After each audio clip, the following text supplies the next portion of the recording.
Good afternoon, traders. This is Tony D from the easyMarkets dealing room. An update for you today. A choppy movement overnight. You did see the US dollar selling have a little bit of a break and a little intervention there when China came out with the announcement of new tariffs to be coincide with the exact same timing as implementation of the US tariffs on the 23rd of August. The selling though from new tariff announcements has been getting less and less, and if you're looking at say the Aussie dollar, you can see sort of this is a general reaction that we are getting now in the markets to news. That pullback was only around 30 pips, and then we made new highs within the next few hours after that. So in terms of market reaction to any sort of headline from trade wars, it still seems to be pretty muted. Definitely nothing like we used to see. And what we're looking more on is the bigger range inside the US dollar, so the dollar index, towards the top end of this range and potentially coming lower. Has to break though down below this 94.80 level. Has been a little bit stubborn in the last few days, and has created a little bit of uncertainty. Seeing a lack of follow through in a few pairs. The euro and gold were one of those. You are seeing some follow through coming through though on dollar yen. Now this is the gold chart, seeing it's failing here at this 12.15, keeping on sneaking just lower than the previous high each time. But you are seeing some selling coming through on the dollar yen. We did break back below the 118 level, 111 level, and that was lower than the BOJ rally that we got a couple of weeks ago. Now we have the swing lows sort of support coming in at 110.50. If that was to break, you could definitely start to see more calls of US dollar downside and dollar yen downside, and the trend change there, and that would also coincide with some of the other majors which are trying to push higher. There is two notable exceptions. The pound is still very weak while the no Brexit deal is in play.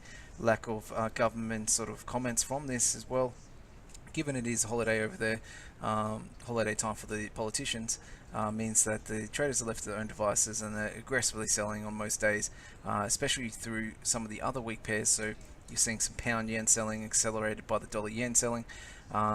And if you're looking at the euro pound, you're seeing euro pound pop higher on the back of that euro buying when the pound can't keep up. So pound's getting really hit on all the pairs. In terms of positioning, it is definitely oversold now, but you don't have the headline risk is a lot more muted. So this is really the best time for shorts to try and take control here, because you won't see big headlines likely until the UK comes back, and that's still a couple of weeks away. Now, in terms of the Kiwi dollar as well, that's the only other pair which is not folding to this US dollar weakness. You are seeing the RBNZ come out with a new update saying they're not going to be raising rates until the end of 2019 and only once by the end of 2020. Markets were shocked by the ability for that central bank to predict such a long distance into the future, such a neutral outlook. And you are seeing pretty heavy selling on the back of that. These are fresh lows for the year, so it is looking very different to most other pairs. But in terms of whether the market believes this or not, there definitely seems to so far be some sort of respect for the RBNZ in their position of no rate hikes for 24 months. But we'll see if that follows through, because on some regards, if the data does change, the central bank will have to change. And 24 months from now in the current world is very hard to predict. And the lower levels for the pound, it rarely goes for this long a run in terms of weekly as well.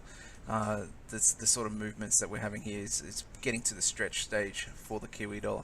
So keep an eye on that one. That's an interesting one. It's very cheap, very weak, but it is one of those pairs that if the trend does change, then it will be one of the fastest movers on the top side. So it's something that I always look at when it sees these sort of levels of stretchiness.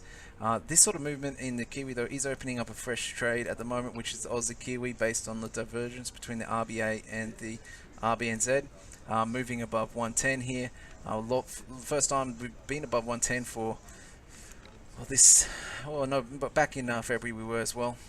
Slightly, but usually we've been reversing at the 110 level in the range, so it's a bit of a range break. There is a top side target of that 113. You can see that held previous rallies above 110, but there's still got a little bit of room there, and we've seen that impulsive candle now, one of the biggest ones in this series actually, on that Aussie Kiwi, so it's definitely getting attention, and could be on the way back to that 113 level.